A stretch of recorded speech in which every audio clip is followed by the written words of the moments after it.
จะปุจนิยานังเอตัมมังคลมุตตมังปฏิรูปเทสวาโสจะปุเปจัตตะปุญญาตาอัตถสัมมาปณิทิเตตามา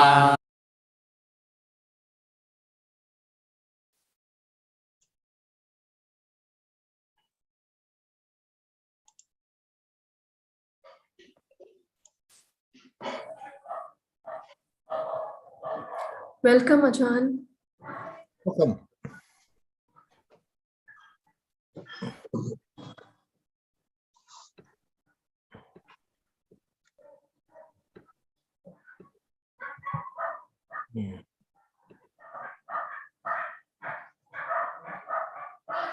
Thank you so much, Ajahn, for accepting the request. It's a great honor being you here. Yeah, you're welcome.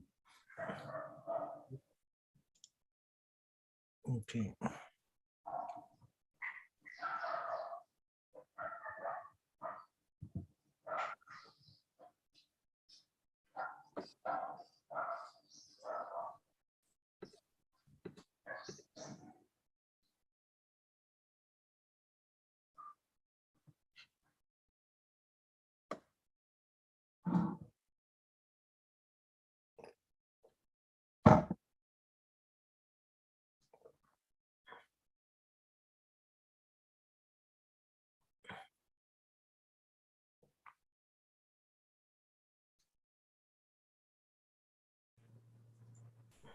Ajahn, my respects to you. I might briefly just introduce myself.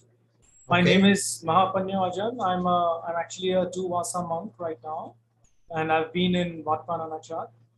And I'm actually right now in Delhi helping look after my parents who are quite elderly. So it's just a brief, probably a brief period here. So I had an opportunity to listen to you. So that's how I'm around. So my respects to yourself. And, very good. Wonderful honor to get to interact with you.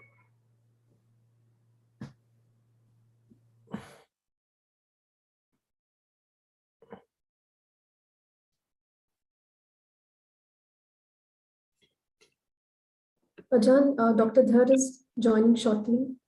So, okay. Yeah, he's having some technical issues. So within few minutes he's joining. Okay, yeah, we're still a few minutes before the scheduled time anyway. Thank you. Good evening, Ajahn. Thank you very much for joining and welcome to this session. I'm P.L. Dhar speaking. I had contacted you on behalf of the trust. Okay. The session will be moderated by Dr. Sonal, who was probably talking to you short while ago. My system got into some trouble, so I got some late in joining. Thank you very much for agreeing to our request, and we look forward to a very enriching session. Okay, very good.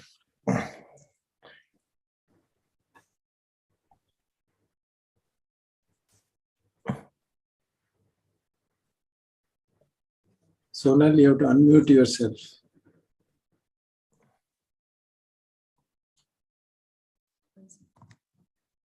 So Ajahn, with your kind permission, may we start the session now? Yes, okay. So just an overview.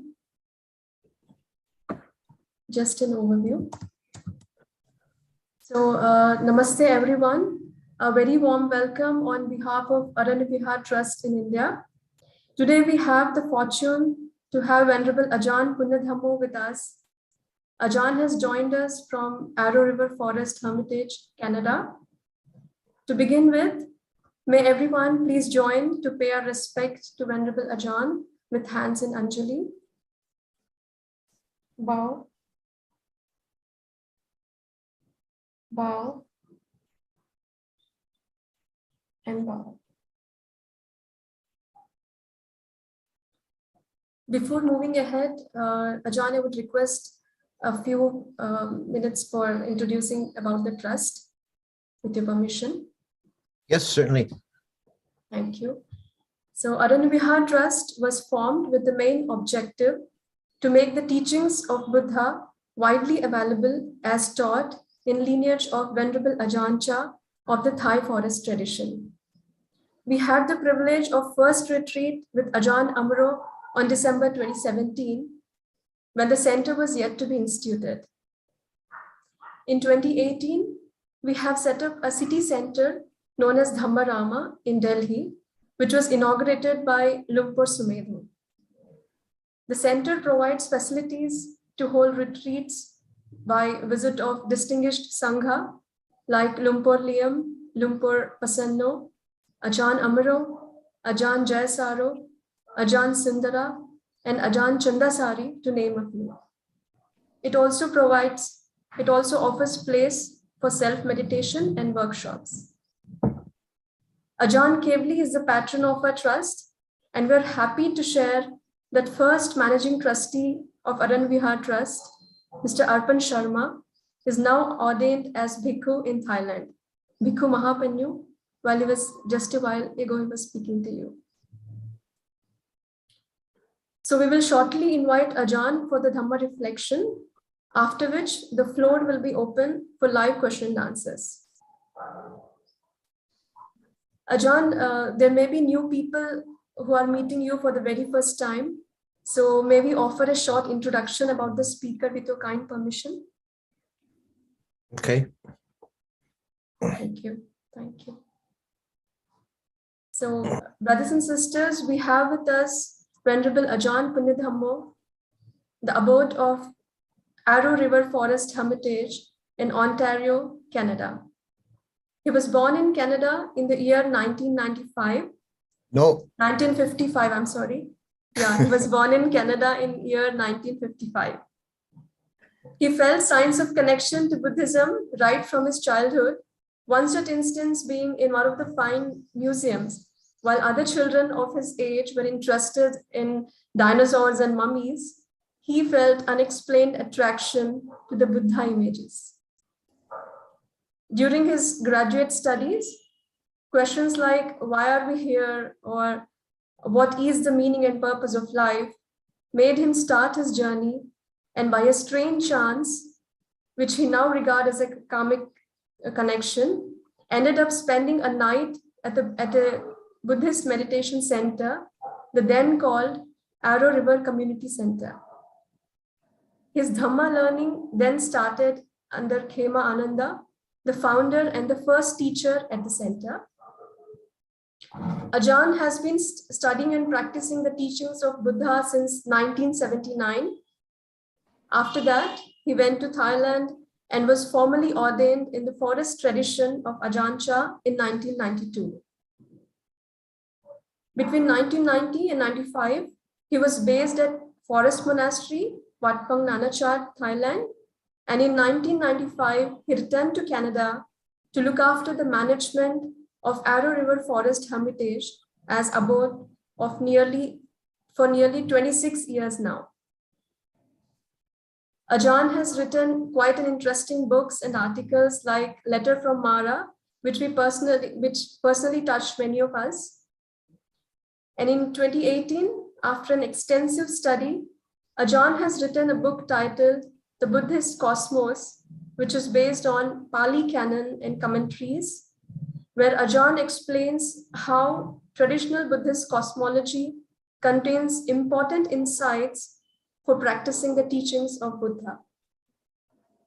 Every human culture, and in fact, since our childhood, we also have been wondering about the greater world in which we find ourselves, and often asked questions about space and time and the other beings that exist in the universe.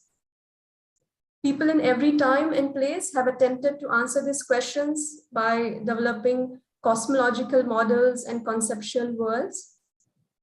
Today, you have been very gracious to allow us an opportunity to offer the Dhamma talk on the nature of the universe, of time, various realms, and level of cosmos.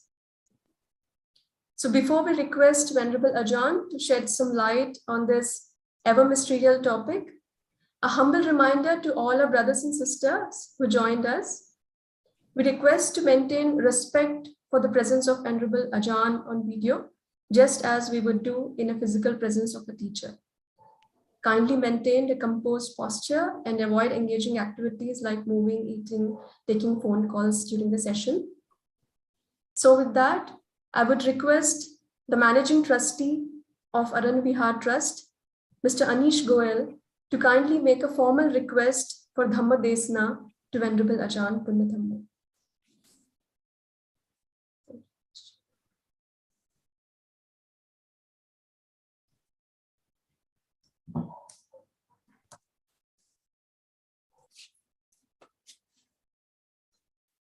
Brahma chalo kadipati sahampati Katanjali andi varanayat chatta Santidda satta parajaka jatika Dese tu dhammang anukampimang bhajang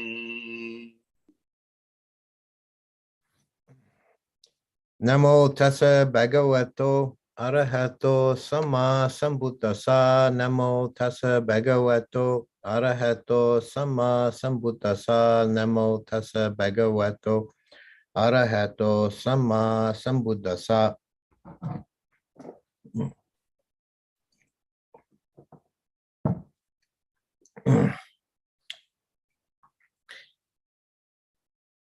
I'd like to begin by comparing three different models of the cosmos that can shed some light on the particular way of looking at the world and how it affects our experience and our practice. And that is the ancient Indian model, particularly or specifically that as the version as put forward in the Buddhist texts, the medieval European model, and the modern scientific model.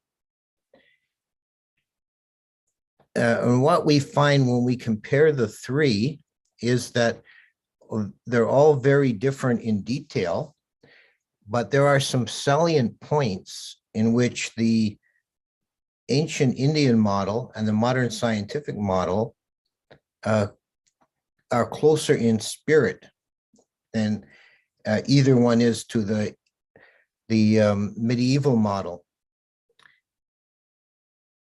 In the ancient Indian model, the universe has a multitude of world systems called Chakrawala. The world system in which we live is one amongst an infinite number, and it's centered on an enormous mountain at the center, Mount Sinaru in Pali, often more commonly known by the Sanskrit name Mount Sumeru. This mountain was considered to be so enormously large. It's measured in as 84,000 yojanas. And by the best estimate of the length of a yojana, that would be higher than the current scientific estimate of the distance between the Earth and the Moon, considerably higher. So it's an enormous mountain. It dominates the world.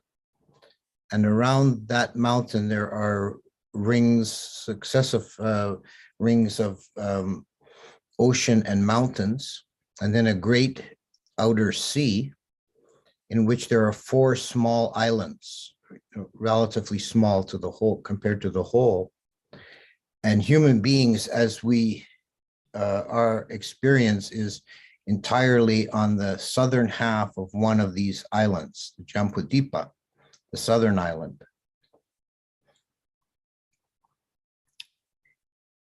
In the medieval model that dates from the ancient Greeks and was carried on in Europe up until the 17th century, sometimes called the Ptolemaic model, The Earth is at the center. It's dominant over the whole. It's the largest object. And all the planets and the sun and the moon, they rotate Earth in concentric spheres. And the whole thing is contained. The entire universe is contained in this one nested set of spheres.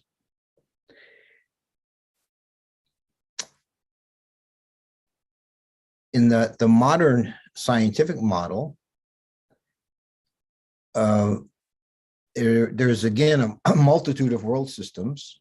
Our world is one, our planet is one planet around a minor star at the edge of one galaxy amongst millions and millions of galaxies. So we have, in the ancient Indian model and in the modern scientific model, we have two important points being made that they share. One is that the universe is either extremely large or it's infinite. And the other is that the place of human beings in the overall scheme is relegated to one small section, rather peripheral, physically unimportant section of the whole. Whereas in the medieval European model, first you have the human beings right at the center on the most important spot, and you have the whole thing limited in space. The one medieval estimate for the size of the entire universe would, compared to modern scheme, would have the whole universe as smaller than the orbit of Venus. It's also limited in time. The Christians in the Middle Ages believed that the entire history of the world would be 6,000 years long. It started sometime around 4000 BC, and it would end sometime around 2000 AD.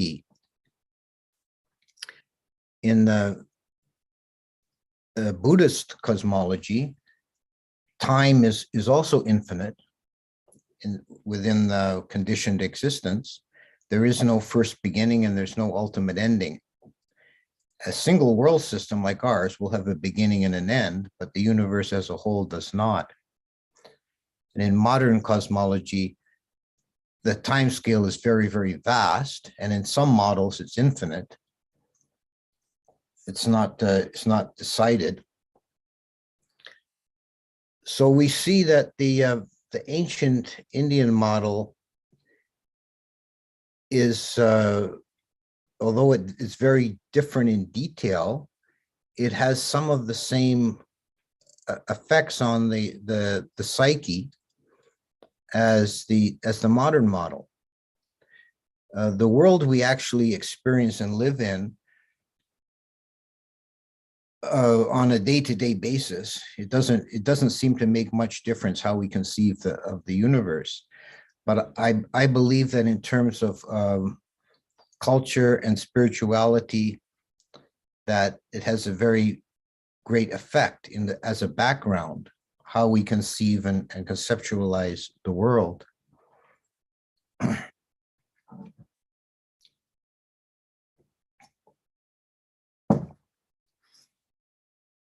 There's another very interesting comparison to be made between the cosmology of ancient India and that of ancient Greece. These were two very brilliant civilizations that took quite different paths. I think you could say as a sort of generalization that the Greeks were extroverted. They were looking outwards at the world, whereas the Indians were introverted. They were looking inwards into the psyche and the mind. So the approach was quite different. So what we see with the development of cosmology is that in ancient Greece, they were, and then their heirs in Rome and medieval Europe, they were always trying to understand the universe by looking outwards at the stars and planets and trying to figure out a model that would explain the observed movements of the bodies. Whereas ancient India took a quite different approach.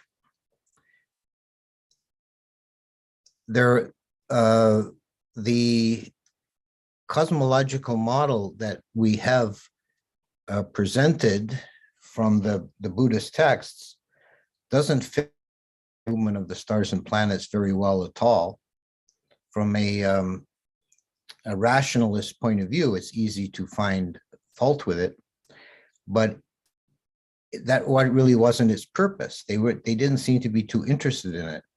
I found when I studied the everything I could find in the canon and the commentaries, I found very little reference to the heavenly bodies.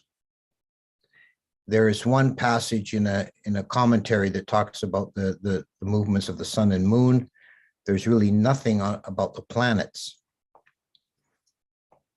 What they were interested in, the ancient Indians, was understanding the place of consciousness, the place of mind in the universal scheme, and providing a physical backdrop only to provide a space for the different levels of consciousness. And I think this is quite important to understanding the ancient Buddhist cosmological system. Its primary interest was not a physical explanation, but of providing abodes for different levels of consciousness. We have different ways of subdividing the levels of beings. One of the simplest schemes is is primarily from Abhidhamma, is to divide the levels of consciousness and of beings into 4 grades: the sense desire realm, or kama bhumi, the realm of form, the rupa bhumi, the formless realm, arupa bhumi, and outside of them all, nibbana, or the unconditioned. So beings as such are divided into these 3, the first 3. The sense desire realm, which includes the humans, is the most varied and has the widest spectrum of different possibilities of being. It includes the Naraya, the hell realms, Peta, the ghosts, the animal realm, the human realm, and the realms of the devas. What all these different classes of beings have in common is that they primarily relate to and experience the world through the sense organs, the 6 senses, the 5 physical senses and the mind sense. And this is our ordinary default level of consciousness as human beings, that we're relating to the world through the senses, and even our internal life is dominated by thoughts about sense objects, feelings about sense objects, and so on. That the sense experience dominates this level of existence.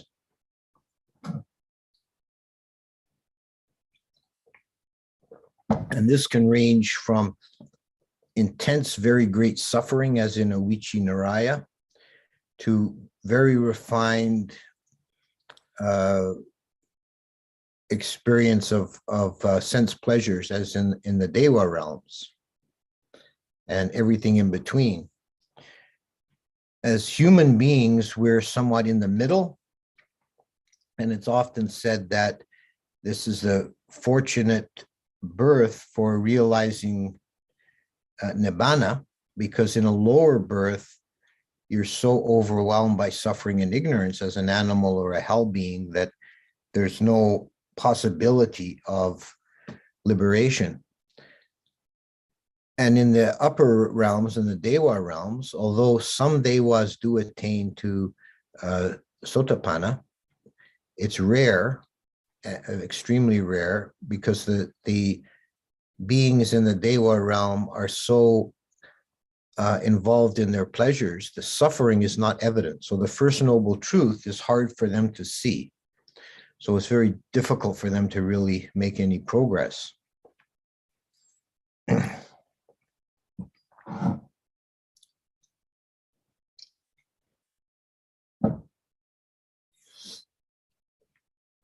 And considering the spectrum of existence in these different levels of the sense realm and the 6 levels of Dewas within that, can give us some insight into the nature of sense experience and sense desire,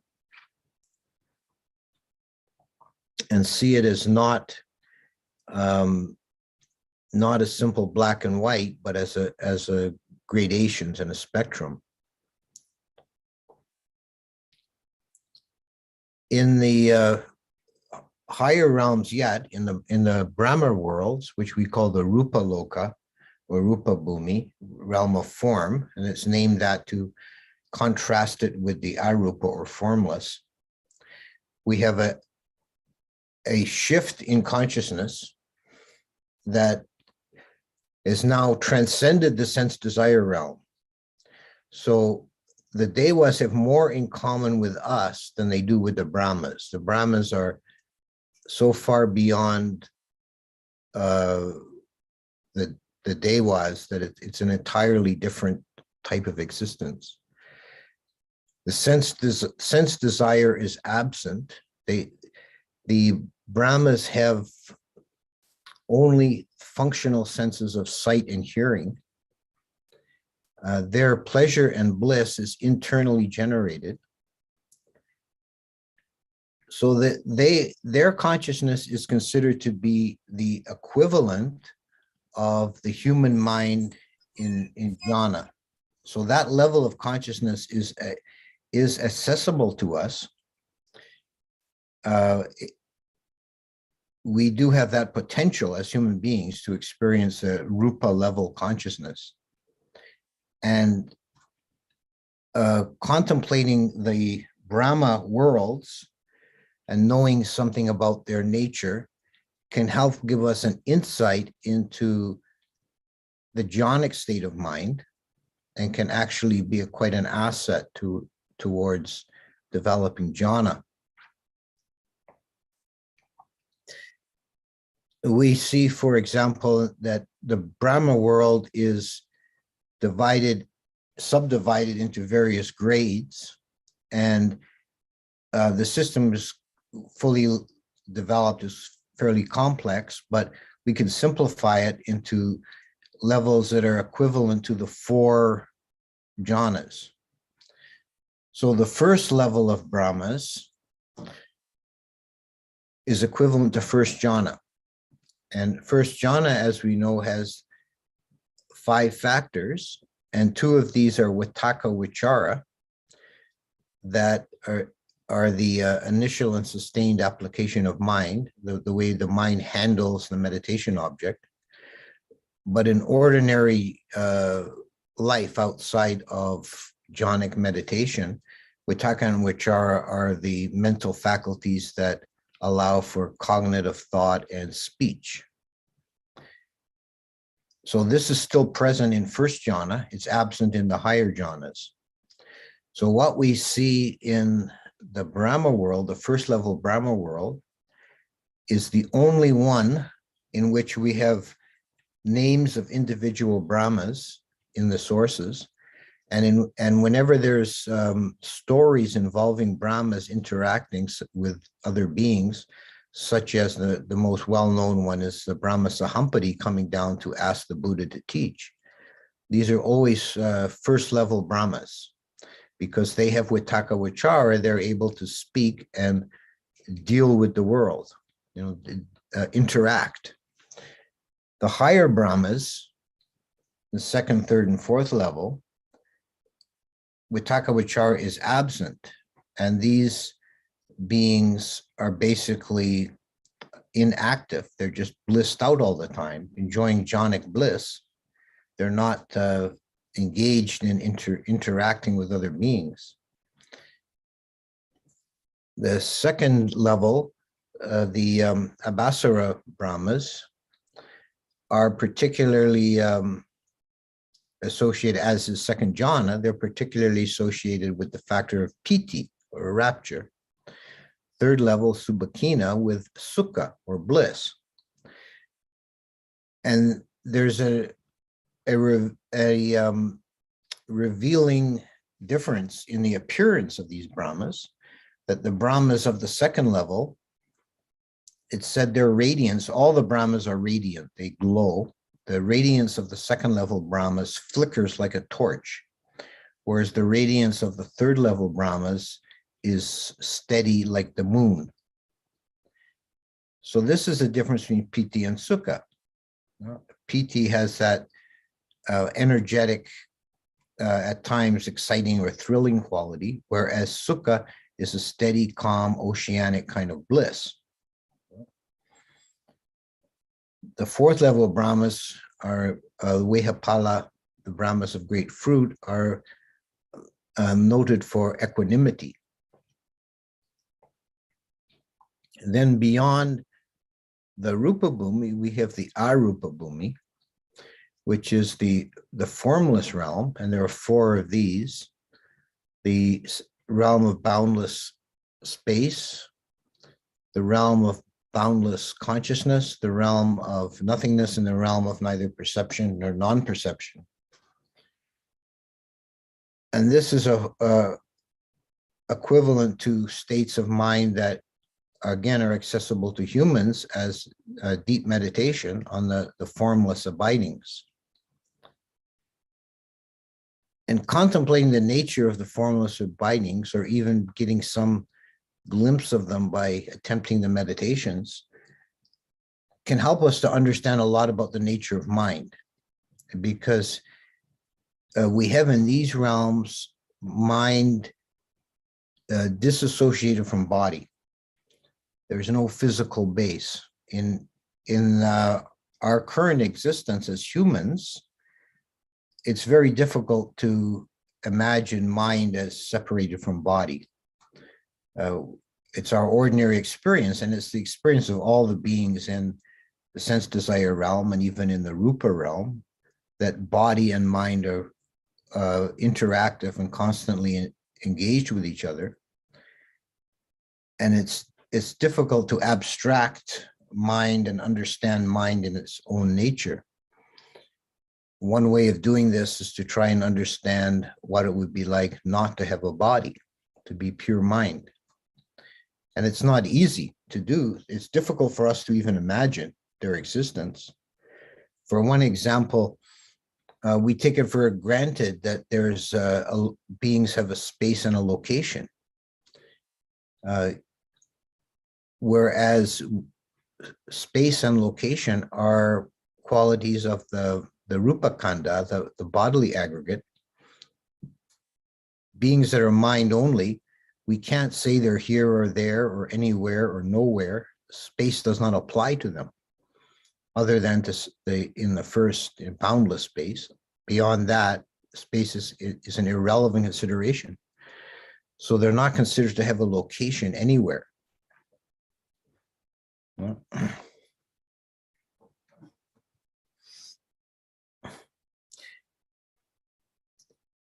Now, when the Buddha, as distinct from the commentaries, when the Buddha spoke about cosmological matters, this was not a primary concern of his. He mostly spoke about much more practical, immediate level about the suffering and the way the means of ending suffering. But he would occasionally touch on cosmological themes to make a point. It always had a didactic point that he was going to make. For example, one of the most important suttas for explanation of the cosmological scheme is the Sata Surya Sutta in the Anguttara Nikaya, the Sutta of the Seven Sons, where he speaks about the end of this world system. And his entire point he was making there was because to the ancient Indian mind, Mount Sindaru and the great ocean were the most solid, permanent things in the universe. They were there were even proverbs about something that was steady and long lasting and unchanging would be like Mount Sindaru. So there was a symbol of permanence for the ancient Indian mind. But the Buddha said, even Mount Sindaru will one day be reduced to ash and blown away. And he gave some details about how the end of this world system will come about.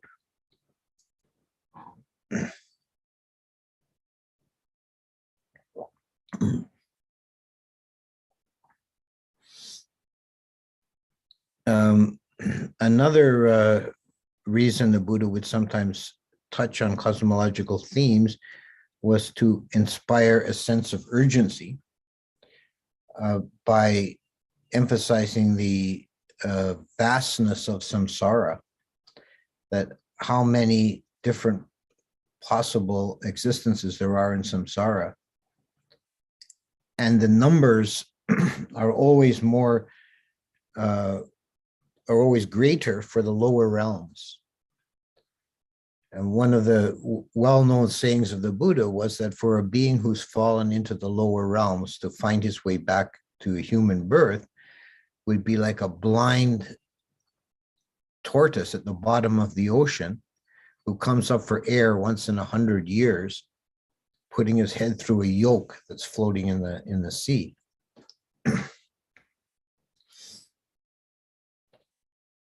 In another set of suttas in the Samyutta, he talks about the vastness of samsara in terms of time. There's a number of short suttas that are all variations on a theme, where he says, for example, the number of skulls you've left behind in your previous births, if they were all piled up, they would be higher than the Himalaya mountains. The blood that you shed would be greater than the great ocean.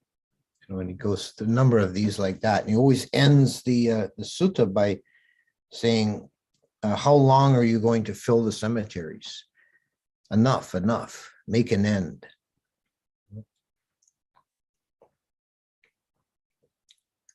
So this is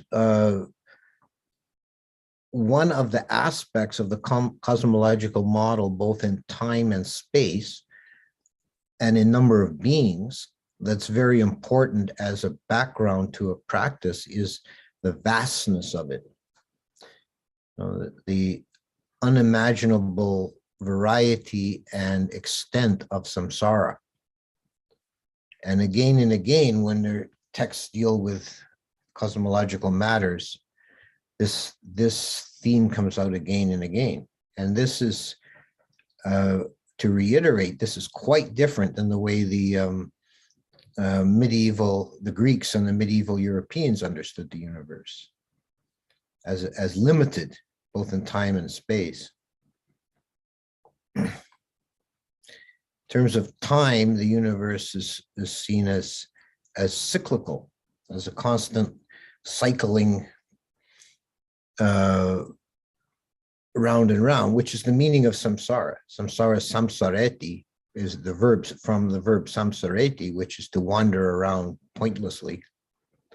So the ultimate futility of samsara is another point that comes across, because whatever we strive for and achieve or fail to achieve in one existence, this is only one existence amongst an infinite number, forward and backward. And how long are we going to keep filling the cemeteries? There's a saying in the Pali that in one story, there's a a woman who is reborn into the one of the heaven realms, and she makes a statement. She's speaking about, seeking. She was dissatisfied. She wanted nibbana. She was dissatisfied with her birth, and she she made a statement. The circle of the world is too narrow. The realm of Brahma is too low. And this statement only really has an impact. You can only really understand the power of this statement if you understand just how high the Brahma world was conceived to be, and just how vast the circle of the world was conceived to be. So we see the vastness of samsara, but it's unsatisfying. It's all dukkha. And the Brahma realm is very high and exalted, but it's still within the conditioned existence. It's not free of that.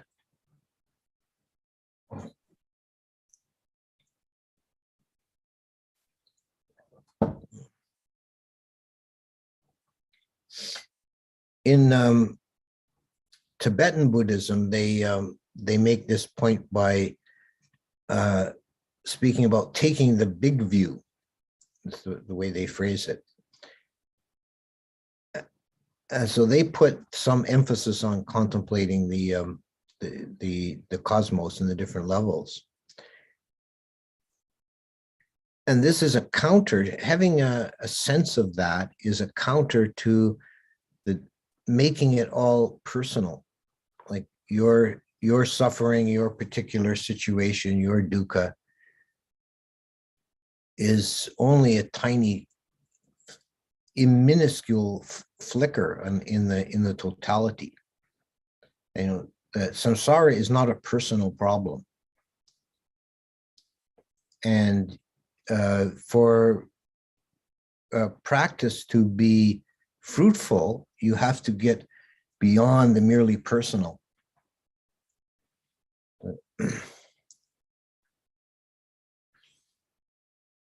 There's an error, I think, that many modern Buddhists make in their practice, is that they turn meditation into a kind of a self-psychoanalysis. They're trying to deal with their own neuroses, their own issues and problems. And some of that, can be resolved through meditation, but it's not the point. The point is liberation. It's not improving the condition within samsara, but transcending or liberating oneself from samsara. The first noble truth is the truth of dukkha. The Buddha told us in regards to that truth, that the task is to understand it, pajanati. And understanding samsara is the first step. So to understand anything, to hold it in the mind, we have to have a model, and all models of the world or the universe or existence are intrinsically just that. They're models. They're not the thing itself. Don't mistake the finger for the moon.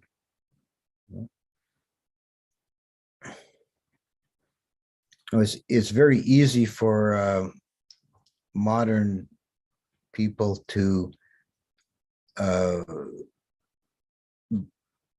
be overly rationalistic in their approach. And I think that, we don't have to, it would be kind of absurd.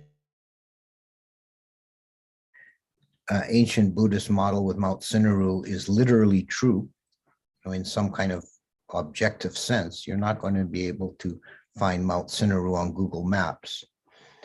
But as a conceptual model, to understand it is, if nothing else, it can help us to understand the rest of the Buddhist teaching, in that when we read a sutta, we should bear in mind that the people at that time who were hearing that sutta, that's the model, that's the universe that they lived in their conception. You know, it sets the context. You know?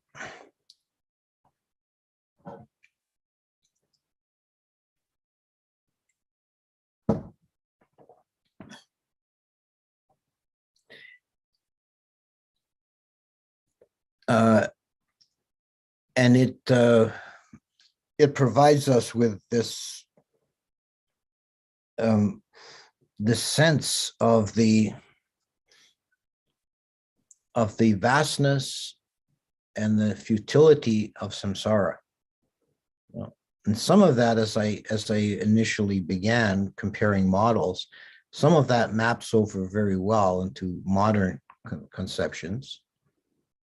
But I think it's quite significant that it doesn't map very well onto the Ptolemaic model. You know? And in terms of time, seeing the vast stretches of time and without an eschatological direction or a teleological direction. We have a cycling. I think this was common not just to Buddhism, but to most ancient Indian understanding of time, was its cyclical nature. So one of the effects of this in Indian civilization was that they never developed good historical record keeping and chronologies. Whereas that they were brilliant mathematicians. The ancient Indians invented the zero. They were quite brilliant in mathematics, so that wasn't their problem. But they never kept good annals and records and chronologies, as say the Greeks did, or the Chinese for that matter. So this makes it's very difficult for historians to study ancient India, because it's very difficult to determine dates of anything and put things into context that way. Even the dates of the Buddha are uncertain. The first date we have for ancient India that can be established with absolute precision is the invasion of Alexander, and we have that from Greek sources. And I think this was because the Indians didn't see the point to history. You know, it was just, you know, more of the same, more samsara, more going round and round. Whereas in the West, there was a sense of, you know, beginning with the Greeks and exaggerated after Christianity, there was a sense of history having a direction and a purpose. You're starting from somewhere and going somewhere else, and there's adventures and disasters along the way, but it's all got a point. It's going somewhere. So it was kind of useful to keep records and chronologies to try and understand it.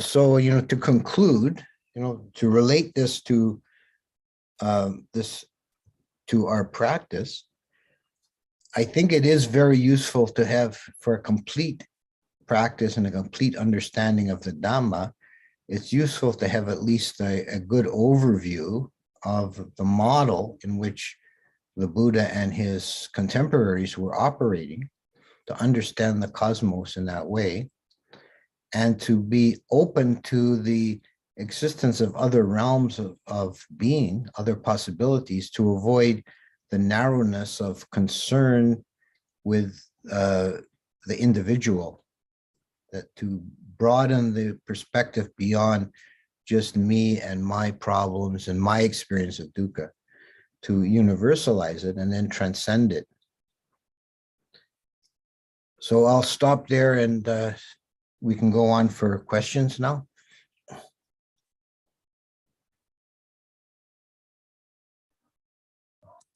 Thank you, Ajahn. That was really helpful to bring out the deep connection between cosmos and our meditation practice. And this reflection certainly widened our horizon and deepened our insights. Thank you so much. So with your permission, we could invite questions from the participants. Okay, we have I see a thumb up there from J.K. Yes. Sharma. Yeah. Yes, yeah. So now we have the opportunity to ask questions to Ajahn. So you could either raise your virtual hand in Zoom, in which case we'll invite you to ask your question. I think that would be more helpful so that you can express the question in a better way. Or those who are not comfortable doing so, please feel free to mention it in the chat box. Okay, are you going Yes. to moderate this and like tell people when they can talk, or? Yes, Ajahn. Yes. Okay, go ahead. Hello. Thank you very much, Ajahn. This lecture has been very, very enlightening, but also arising a curiosity in me. Curiosity is different cultures speaks of Almighty in different ways in the universe. Is there possibility of existing a mind in the sky without physical body, which blesses and control our events from time to time? No, that I don't think that's really I don't think that's really equivalent to the Buddhist model. And I think the Buddha was quite explicit about that there is no supreme being of the universe, and there is no kind of there's no creator, and there are higher levels of being, but they're still subject to the laws of dukkha, anicca, anatta. That said, there are incidents we can find where the higher levels of beings do sometimes intervene in the lower plane. I mentioned Sahampati coming down to speak to the Buddha. And these beings, Brahma beings, mostly are not as wise as Sahampati. They often fall into delusion and false view as Baka the Brahma. A common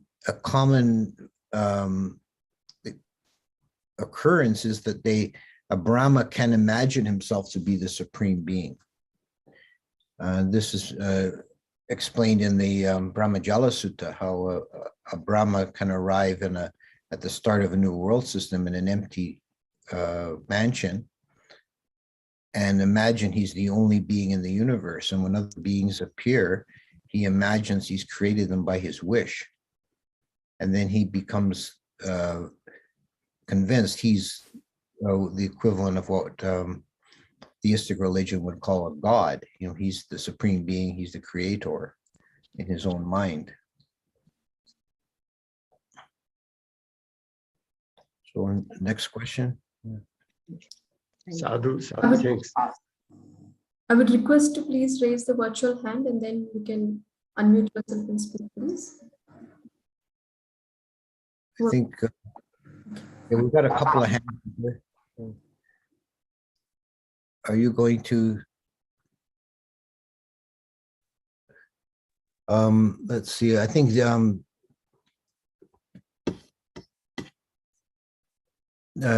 Deepti, I think your hand was up first, I believe.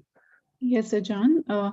Ajahn, I'm curious, how do the beings from other realms interface with us? And my question is specifically, you know, if there are some nimittas like animal forms or deceased relatives appearing in one's dreams and Yes. trying to call out something, how to interpret such nimittas?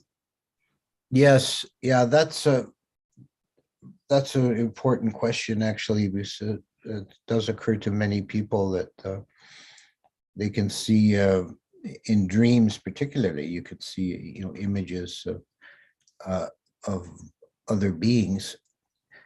First, there's a couple of points to make about that. One is you can never be, it's maybe not never, but it's very difficult to ascertain for certain whether this is actually another being or this is just a creation of your own mind. And it, in some sense, it's not even really important to know. The other thing is, if it is a being in the ghost realm,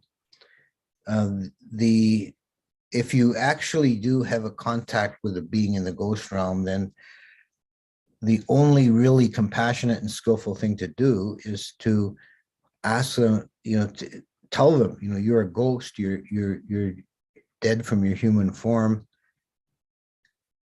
move on. Because someone in the Peta realm, the way I see that is kind of like an incomplete or aborted rebirth, that the being has such attachment to this existence that when they die, they don't go through the rebirth process fully, but end up taking on a kind of shadowy form. And they suffer a great deal because they want human experience, but they can't have it. They don't have a proper human form. And they often, in many of the stories we see that about the ghosts, is they don't know that they're ghosts. They're in a state of suffering and confusion, and they think they're still alive. So it's better to, just tell them you're dead. Your human life is finished. For your own sake, give it up, move on. Now, if you can get that message to them, that's the most compassionate thing. Thank you, Ajahn. Just a follow-up question that sometimes, especially in India, we talk a lot about if a snake appears in one's house or vicinity, or sometimes a certain kind of a tree, that could also be a nimitta for another realm. Is that, how do you look at that one? Well, it's, again, there's some possibility to it. I wouldn't make too much of a deal of it. I know there's also the native people in Canada where I live, they also make they have a great many beliefs around signs in nature, animals and trees and things, birds. This is a very complex place, and there's a lot of interactions, and we don't understand all the cause and effect. I would just caution about being too attached to such a thing. Maybe a snake is just a snake. It's got nothing, it's just looking for a mouse to eat or something. It's not, it's not necessarily a big, a sign of anything. Thank you. I request Mayank Agarwal next to unmute and speak. Respected Ajahn, I have one question. Like as you see, like in our Indian ancient texts, they, as you said, like they are good in mathematicians. They are also good in like all this astrology things. As Buddha also predicted like the world will end, and there are so many things Buddha said how the Dhamma will fall in the future, and all other things talk about the future. So is there any connection can be made out from the astrology and the cosmology and plus all these kind of predictions? Is it possible? Because in the Indian context, you see like there are many times, sometimes, maybe some handful of times, they found it to be correct by few people. So is there a way to connect it, or is just like an affair by chance only? Yeah, I don't want to be too definitive or certain about that. I think there's quite a possibility that there are subtle connections that we don't fully understand between all the unfolding patterns in the universe. I know the Buddha did advise against making too much about astrology, and there's I think there's some support in the scriptures for the idea that the more you see into the nature of reality, the more you have correct view, and even more so after the attainment of stream entry, then the movement of the planets and stars has less effect on you. You're more free. but that a being who's still in a state of delusion is caught up with so many forces and energies that move them around without their understanding. And this could include the movements of the heavenly bodies and their as a outer reflection of the patterns that are occurring, on different levels. Well, they occur in our mind, in our life, in the heavens, and it could all be interrelated in ways we don't understand. I know in Thailand there's a great deal of interest in astrology. It's a really big deal there as well. And I think the Thai astrology is based on the Indian system rather than the Western system. Thank you, Ajahn. Thank you. I request Ms. Leena to unmute, please. Vandami Ajahn, would like to ask, as a lay practitioner, are they important to attain the jhanic state? It's very desirable and useful. And I think you should not imagine the jhanas are so difficult or so far away. I think it's more common than we give it credit for, that meditators can experience jhana somewhat, like, brief periods when they go in and out of jhana. It's more rare or more difficult to gain some mastery of it. But I think the experience of it is not that far away or that difficult. And certainly, if we take jhana as the culmination of samadhi, the more samadhi you develop, the better. There's no really harm to it, and and often, when people ask me for advice on daily practice, I think that for lay people, particularly depending on your situation, but if you've got a stressful life, you've got a busy life, family concerns and job and everything else, and you've only got a limited time to meditate, but you want to do a daily practice, you're going to have more benefit from doing a samatha practice than vipassana. If you're only doing a narrow amount of time every day, and what you really need is to develop some inner calm. It's the most important thing you're lacking in your life. And doing some samatha practice, meditation on breathing or so is probably the best use of your time. Thank you, Ajahn. I request Renika now to unmute, please. Respected Ajahn, one small question I have, because if someone is practicing according to teachings of Buddha, but before realization of any stage, they died, then they have got rebirthed to one of the state, and they couldn't come in contact with the teachings of Buddha or law of nature. Then what would be their fate? Will they be able to get in touch with these teachings and realize enlightenment at any point of time? Or will it take long time for them? I have some difficulty hearing you. Your audio is a bit, sounds a little choppy. I think you're asking about if someone can attain any awakening without having contact with the teachings. Is that what you're asking? No, Ajahn. I was asking, like, if someone died before attaining any state, okay. while practicing, then what would be the state of practicing further? Okay.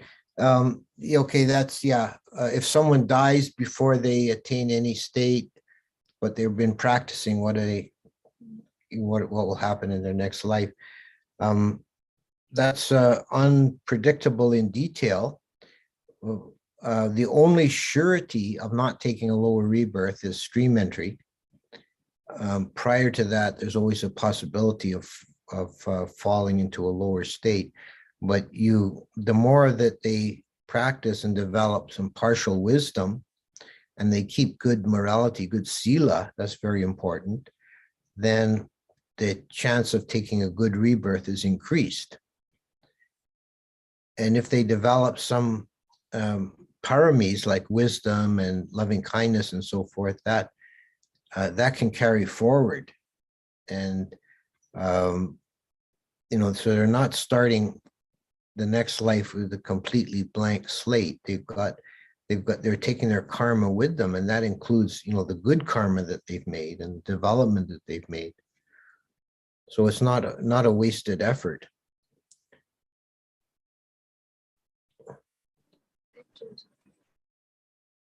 Vaibhav, I can request Vaibhav to please unmute. Vaibhavji. Thank you, Ajahn. Ajahn, my question was that we talked about all the beings in all the realms and how they are subject to birth and death.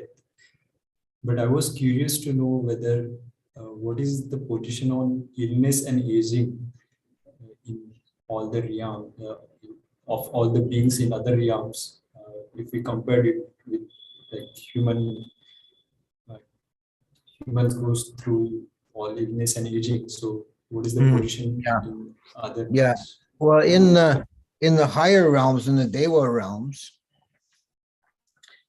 there isn't really any illness. They do die. There is an end to their existence, but their experience of aging is very much less than a human experience. It's said to be 5 signs that a Dewa is coming to the end of his lifetime. It warns him that he's going to die as a Dewa, and those are his garments become wrinkled, his garlands fade, his armpits sweat, his radiance diminishes, and he grows restless on his seat. So, I mean, this trivial relative to the human aging. So there's a number of examples where the Dewas have a horror of being reborn human because they see a human life is so full of illness and suffering, and they just think it's a horrible existence. So the Dewas are still subject to the law of impermanence, but it's not experienced in such a harsh way as for humans. And their lives are so long. There's also mentioned that when the Buddha preaches to the Dewas, some of them become very upset and frightened because they didn't realize before that one day they're going to die, because their lives are so long. They think they're immortal. So this is what makes it very difficult for a Dewa to attain enlightenment, because they don't see dukkha in a really strong way as we do as humans.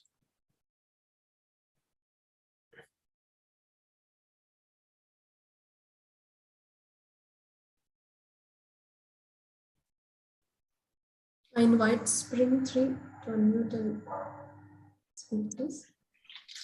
Yes, thank you, Ajahn, for your talk. Can I just ask you, after we die,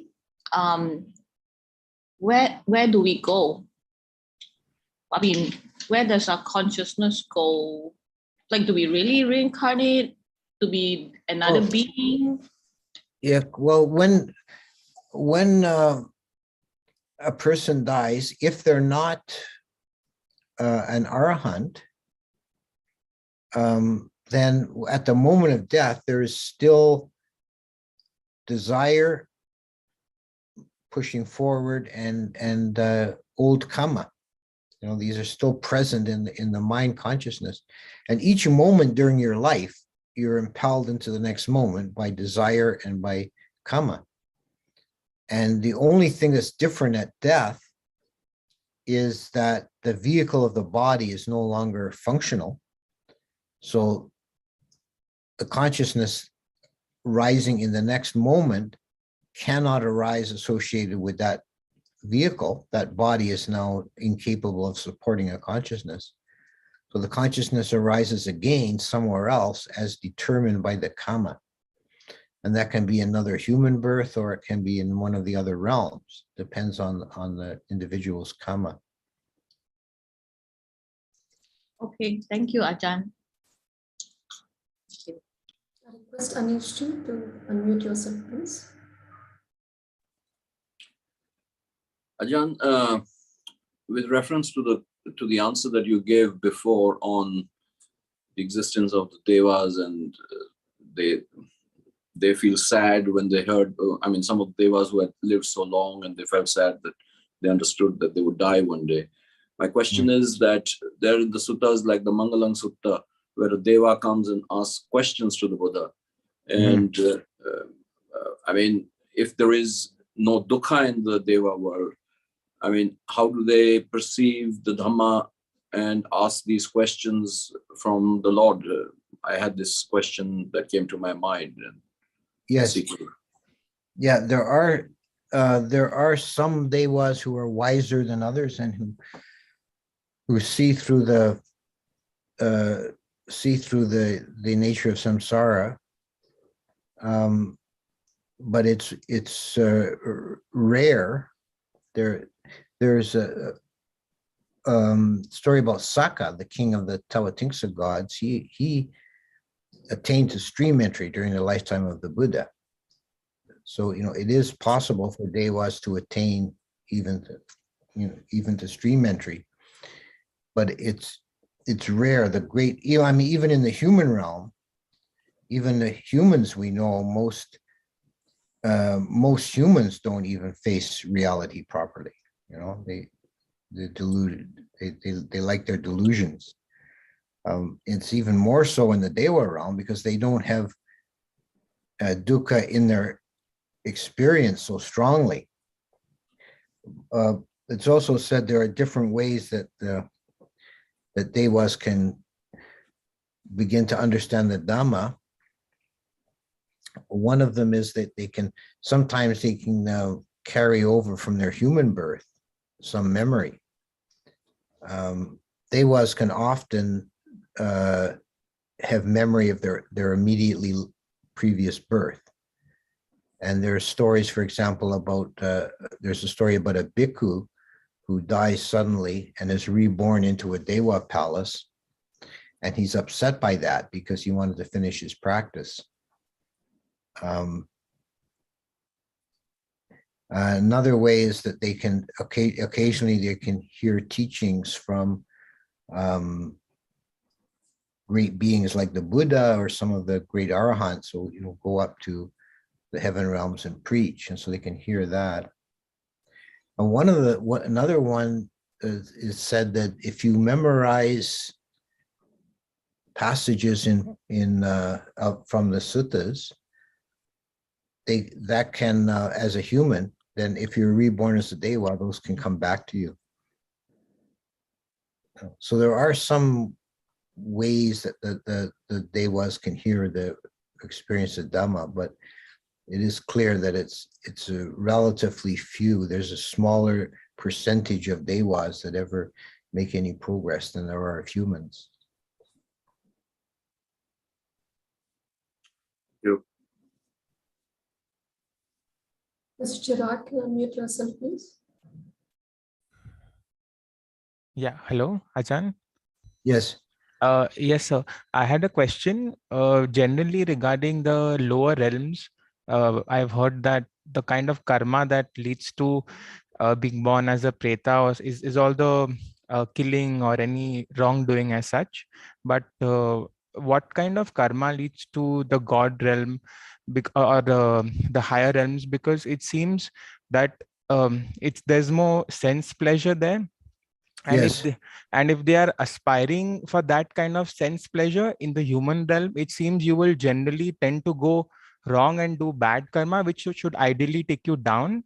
And if they are actually doing that good karma, then it should take you closer to the truth or dhamma. So never really heard much about what kind of things lead higher and away from dhamma in a way, the human realm where it's more possible. If they're doing that kind of good, then they should rather be here and have that kind of opportunity. Yeah. Another factor determining the realm of rebirth is rebirth by aspiration, and this is mentioned in one sutta, that if you're doing good deeds and keeping sila, and you've got an aspiration, you're thinking, may I be reborn in a fortunate human birth, then that'll have a tendency to go that way. But some people have, may I be reborn in one of the heaven worlds, and then it can go that way. Some Buddhists have an aspiration to be reborn into Sita heaven, so that they can be in the presence of the Bodhisattva, for example. But generally, liberation from samsara is in the end, it's a factor of wisdom. It's not done by morality alone. If you keep the sila, keep the precepts, that will tend you towards a human or higher rebirth. And it's important. It sets the ground. It's the basis for the practice. It can't be neglected. But by itself, it doesn't lead out of samsara. It just makes karma that brings you into a fortunate existence in samsara. So if one keeps the morality, keeps the precepts, but never develops any wisdom, never goes beyond that, then their tendency would be to be reborn human or deva. And the birth in the deva realm is also conditioned by additional factor of generosity, that if one is very open-handed and sharing and generous with your time and your resources, that tends to a rebirth in the deva realm as well. Yeah, thank you. Thank you, Ajahn. John, we have, yes. Katie, you can please go ahead. Yeah. Hello, John. I was wondering, is it skillful to dedicate merit to beings in different realms, lower, higher realms? Do they accumulate karma? And what is the communal harmony between beings in different realms? Like, for example, dedicating merit to beings in higher or lower realms. Yeah, it certainly doesn't do any harm. The actual doctrine as laid out in the suttas and commentary is that it's really only beings in the Peta realm that can receive the benefit of making merit. And this is explained as working, but you can't actually directly transfer merit. You make your own karma. Everybody makes their own karma. But if you do some generous deed and then wish, may this go to the benefit of my relatives in the ghost realm, then they will overhear that. This is the theory, at least. They will overhear that and they'll rejoice in your good deed. And that's the only way they can, they're so powerless in that realm. It's the only way they can make good karma themselves is by rejoicing in the good deed of others. So you give them that opportunity, and then they make some good karma and they eventually get out of the ghost realm. But I know there's for example, there's a Pali chant in which we extend, may the benefits of my practice benefit all these beings in various realms and everywhere above and below and so forth. So there is that kind of, that I think that's really very helpful for the practitioner, that you're getting away from a kind of selfish accumulation of merit. May all beings benefit from this. And who knows, we don't really fully understand all the interrelationships in the universe and be arrogant to think we did. It may have some external benefit as well. But certainly it doesn't do any harm. It's certainly a good practice. Thank you. Nikhilji, you can unmute yourself. Yeah, Pranam Achan. Is there Sanskrit equivalent of Chakbala? Because like there is a Sineru, we have Sumeru. Is there any Sanskrit equivalent for Chakbala? I don't know what the Sanskrit Sanskrit for chaka would be chakra. Vala is an obscure word, and it's not clear from what the Sanskrit derivation of that is. So I don't know in the Sanskrit text. That's a good question, actually, to try and find out. I'm sure in the Abhidharma Kosha, which is written in Sanskrit, there's got to be an equivalent term. Should we take it as Bhavachakra? Well, chaka is chakra in Sanskrit.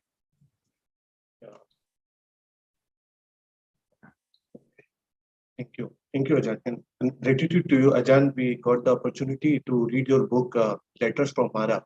It is very, very wonderful written, and I really liked it, the way it is written in a kind of dialogue mode. So beneficial. Thank you so much. Thank you. Okay. Ajahn, we have some more questions in the chat box. May I read it for you? Okay. Yes. First one is, how is the I can existence open up of the chat too and see. Yeah. Okay. existence of all the realms be believed or accepted, and how let do me we just go differentiate through it from the chat here. fictitious stories? Can you hear me, Ajahn? Am I audible? So beings have no bodily form. So to speak, consciousness could exist without form, but it seems to have heard from one sutta mention that form and consciousness codependent like two bundles of hay standing support of each other. I'm confused at this aspect. Thank you. Ajahn, I can read the questions one by one if you allow me to. Oh, okay. Yeah, go ahead. Yeah. The first question is, how is the existence of all these realms be believed or accepted? How do we differentiate it from the fictitious stories? Well, I think you have to avoid. I think it's a middle path that you have to avoid. On the one hand, an excessive literalism, which I don't think for most modern Buddhists, I don't think that's much of an issue. But we don't want to be fundamentalist, literalist, taking every detail as absolutely true and real in some sense. But the other extreme is to be overly skeptical and materialistic. We need to have some kind of humility that we don't understand everything. There are huge aspects of reality that are beyond our comprehension, and to have some faith in the Buddha speaking about these things. When the Buddha was asked, are there really devas? He said quite categorically, he said, yes, there are. And I have experienced this myself. No, he was not leaving it an open question. He was quite categorical about it. I could also relate a story that I heard in Thailand about Ajahn Chah, that somebody asked Ajahn Chah once, Ajahn, are there really such things as ghosts and devas?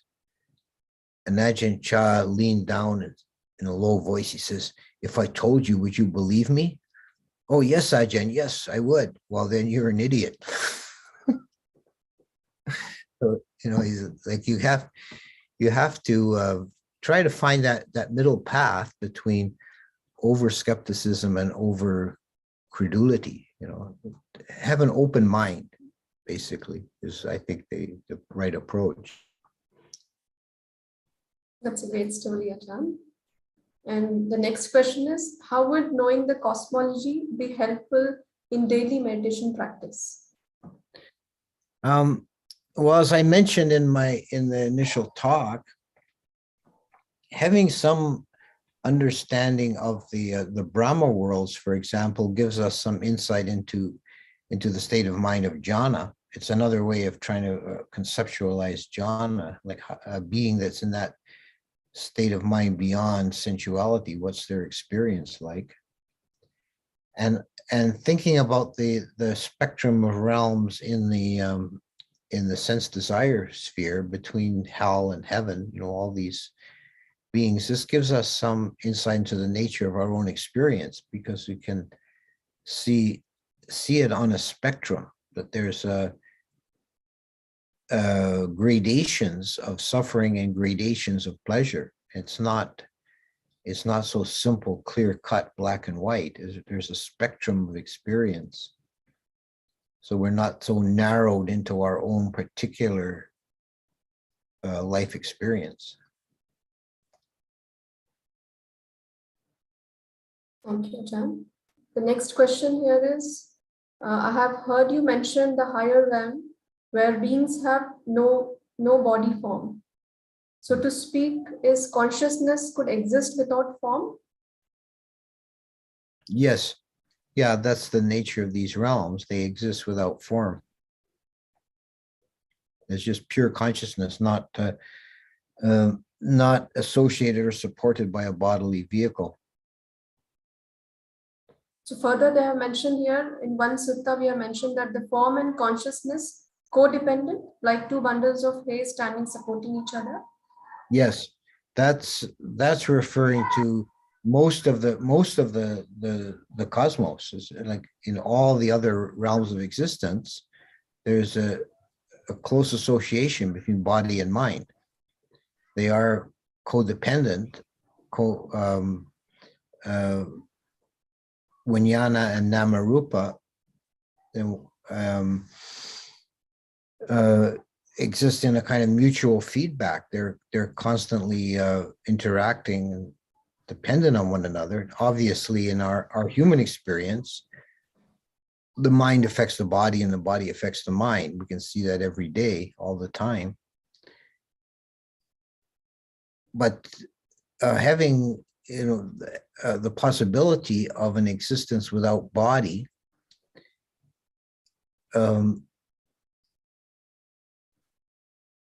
illustrates that mind is a separate factor than body. It's not itself caused by body. It's, in our experience as humans, it's mutually interactive with body, but it's not a result of body. Because there are beings that exist purely as mind. And contemplating what those beings experience can give us some insight into the nature of mind. Because otherwise, our ordinary experience of mind is always tied up with the body. Thank you, Ajahn. The next question is about Mara.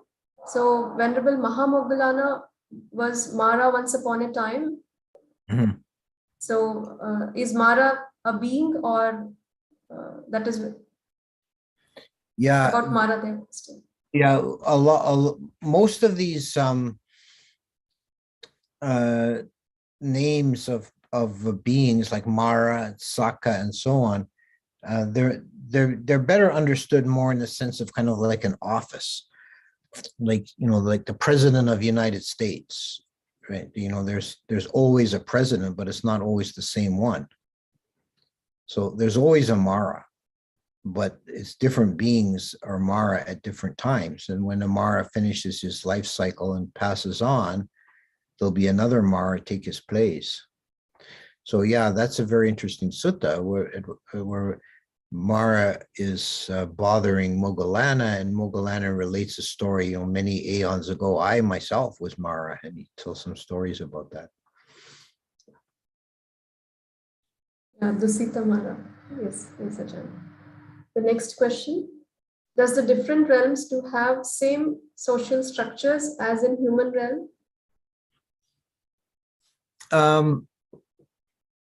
To some degree, and I think we have to always remember that the sources we have, most of the kind of details about these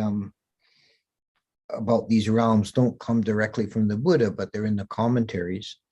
And we have to remember that the social context in which the commentaries were written in ancient and medieval India. So the social relations within the Dewa realms kind of reflect the human realm as it was perceived at that time. There are higher classes and lower classes. There's a king, and there's well, I guess you could call them like aristocrats or nobles, and there's servants that the retinue. Every noble Dewa will have a large retinue, the musicians and dancing girls and so on. So there is a social hierarchy in the Dewa realms as we have them described.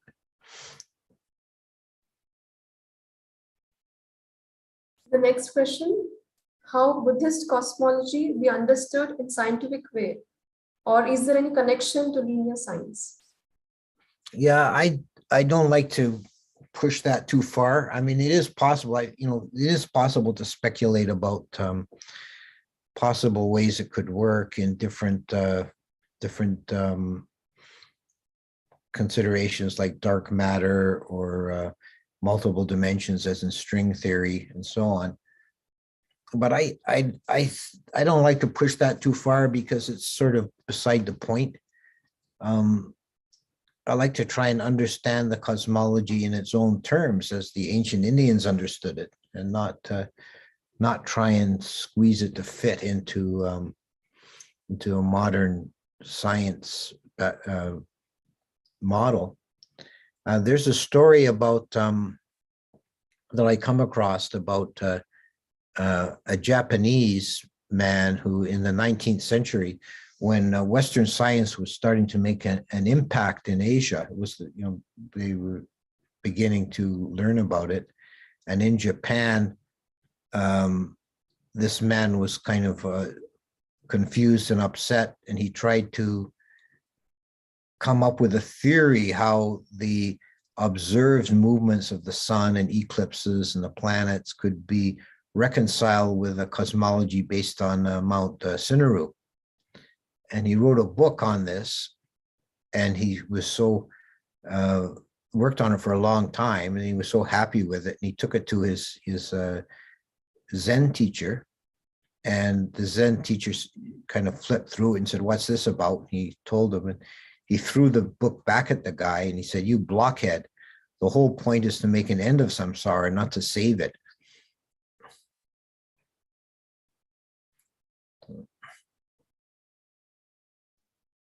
Yes, Ajahn, thank you. Ajahn, we have a couple of questions more left in the time what we have allocated. So it is, do we extend for taking the questions? I can go a little bit longer, maybe another 10 minutes or so. Yes, okay. So the next question, the significance of dreadful dreams. Is there any indication, or what does it indicate? I'm sorry. Dreadful dreams, fearful dreams. Dreadful dreams. Okay, yeah. As far as dreams go, there's a sutta where the Buddha talks about the different causes of dreams. I think it's in the Anguttara, and he says some dreams are visions of the future, some are visions of the past, some are messages from Dewas, and some are wind in the belly. And I think that's important to, that not to make too big a deal out of every dream, that sometimes it's just wind in the belly. It's just the mind, kind of randomly putting elements together.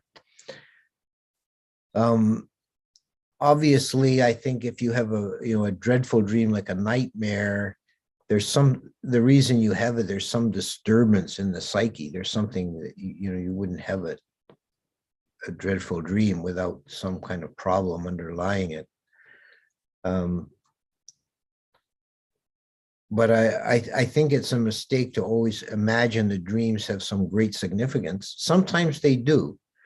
Some dreams really do, and often they have a different feel. You have a feel that this dream was significant. It's teaching me something.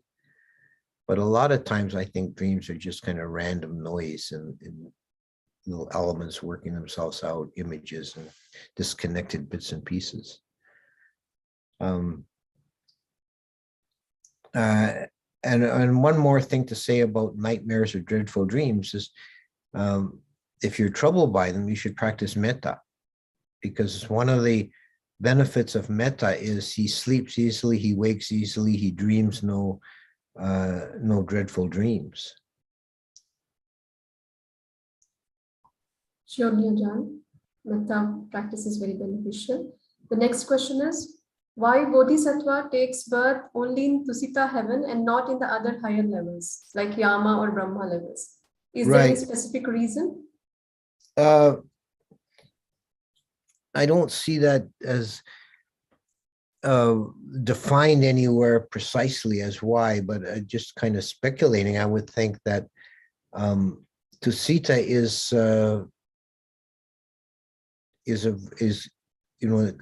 still has two sensual heavens above it, but those are kind of much more specialized in that the Nimanarati heaven, the beings delight in creation. So they're constantly playing with the reality. And then the Vasawati devas enjoy the creations of others. So they're kind of, in some sense, inactive. They're just enjoying their sense pleasures. Whereas Tusita is a very high level sensual heaven, but it's not so disconnected from ordinary reality as the two higher ones. So it seems like an appropriate place for Bodhisattva when he's finished his paramis. He's completed the task of becoming a Buddha, and he's reborn into Tusita heaven to wait for his last rebirth as a human being and to actually become a Buddha. The next question, does inanimate objects like cups, plates, rain, earth have a form of consciousness or equivalent? I don't think so. I don't see it as, let's say it's not supported by Abhidhamma or by the general Theravada metaphysical or ontological model doesn't support that. I know there is other ways of looking at it, that there is a kind of panpsychism that everything has some degree of consciousness. And in terms of the Theravada Abhidhamma, there's a clear distinction between sentient beings and non-sentient matter.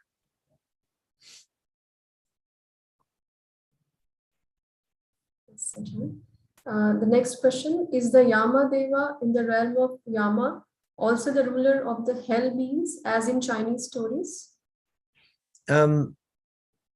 No, but there may be some historical connection there. There's a Yama, the lord of the lord of Naraya hell.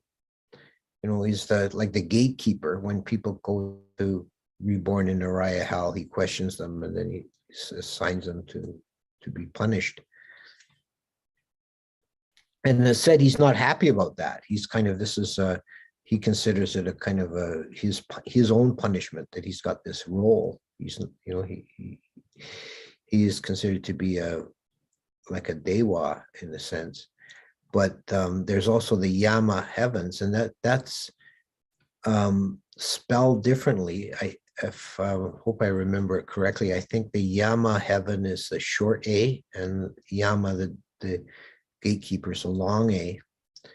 And Yama is the third sensual heaven. It's the first one totally beyond the earth. So it's beyond the reach of the asuras. So that's the first realm where there's no conflict. So it's also called the peaceful or contented realm. And there's no, in the Pali system, there's no direct connection between those two, but there may be a historical link in that in some Vedic text, there is mention of the third heaven is the place where the dead go. And the first humans in this one myth were a male and a female called Yama and Yami. And Yama was the first human being to die because he was the firstborn. He's the first to die. So the gods made him the lord of the dead, and his seat was in the third heaven. So this is ancient pre-Buddhist model. So there may be some tenuous historical link between Yama and Yama. But in the mature version we have in the canon and commentaries in Pali, they're quite distinct. There's no connection. Yes, Ajahn. The next question, it seems to me as a Buddhist practitioner that rebirth in a higher realm where existence is not conducive to practice and progress along the path is not desirable. It seems to be what could be considered a waste of time, especially considering the length of the Arup Loka. Is that a fair understanding? Yeah, it is, but I mean, yeah, the wisest understanding would be to try and take a fortunate human rebirth. But it's certainly better to be reborn in a higher realm than a lower realm. And it's not, in terms of the length of time of samsara being so vast and actually infinite, whatever amount of time you spend idling away in a Dewa realm is not significant anyway, ultimately.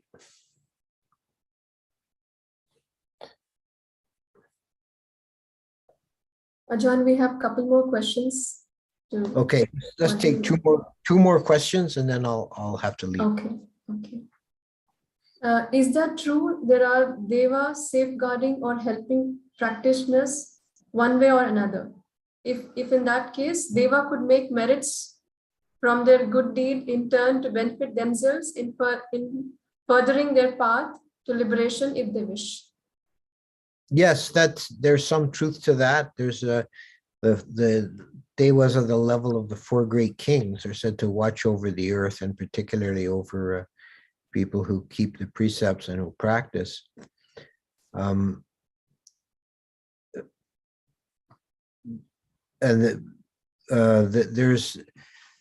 can't rely on the Devas to do your work for you. There's a story about the monk who was bathing in a lotus pond, and he bent over to smell a lotus, and a Deva saw him. One of the forest Devas saw him and said, "You're a thief."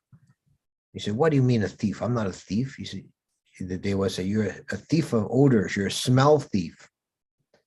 And then he understood. He was playing around with senses and not going out through the sense doors and not being diligent. So he thanked the Deva, and he asked the Deva, "Can you please keep an eye on me and let me know if I stray again?" And the Deva scolded him and says, "You do your own practice. I can't be watching over you all the time. It's your business, not mine."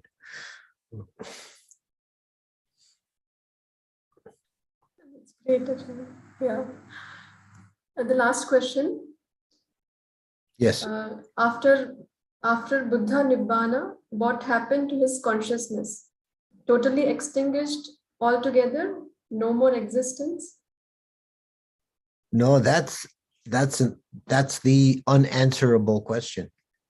And it's quite clear as a sutta in the Majjhima Nikaya, where the Buddha is speaking to a wanderer, and the wanderer asks him, I think it's Sandaka is his name. He asks him four questions. Does the Tathagata exist after death? Does he not exist? Does he both exist and not exist? Does he neither exist nor not exist? And each question the Buddha answered, that does not fit the case. Because it's not, he didn't say no, he didn't say yes, he said that doesn't fit the case. I mean, that's a question that makes no sense. It's an irrelevant question. And that formula with the, does exist, not, both, neither, that's replicating a system of formal logic that was known in ancient India based on these 4 poles or possibilities. So the Buddha was saying, in a way, this is beyond any way we can talk about it, because it doesn't fit into any of the logical categories. So even to ask the question is meaningless.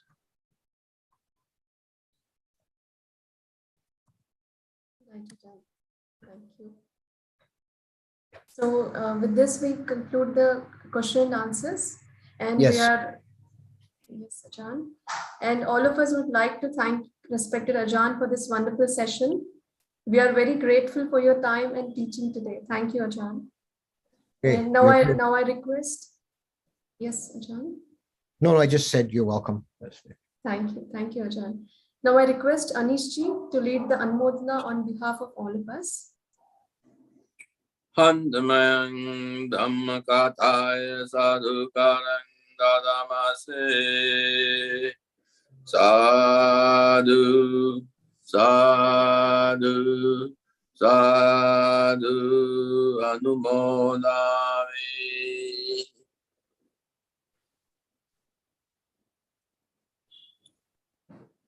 Thank you very much, Ajahn. Very good. I enjoyed it.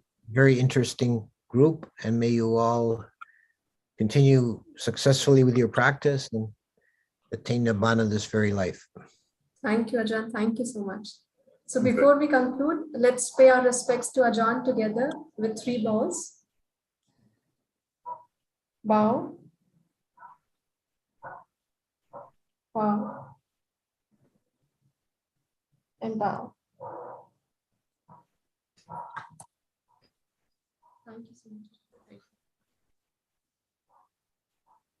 Okay. Look forward for more sessions, Ajahn, in future. Yes, I would be open to that. Okay. Okay, goodbye now. Thank you very much. Thank you.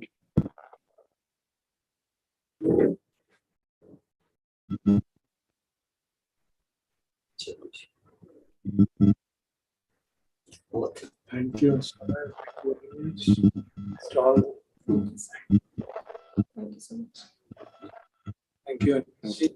Everybody, and Deepak behind. A few.